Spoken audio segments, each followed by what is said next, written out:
Yes, officer Masoko, niko kwenye Master Sebule jiko.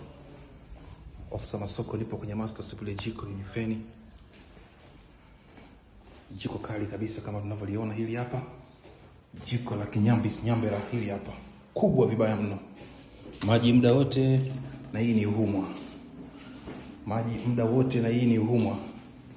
Yes, moja kwa moja nakimbia chumbani. Master Sebule jiko yenye makabati. Uliona wapi? Hii hapa nayo. Master Sebule jiko, makabati makubwa kabisa. Feni chumbani na sebreni, fimbo za pazia. Tajiri yangu huyo ameshazingatia. Oh my god. Hili ndo kabati. Ndugu mteja, usije na kabati. Acha kunguni huko. Kabati lako liache huko. Huu ni mtaa wa Kishua. Yes, chuo cha kukaa. Maji ni muda wote na hii ni humo kama nilivyowaambia. Chuo cha kukaa, shawakani kabisa hili hapa. 300 mara miezi mitatu, 300,000 mara miezi mitatu. Ihumwa.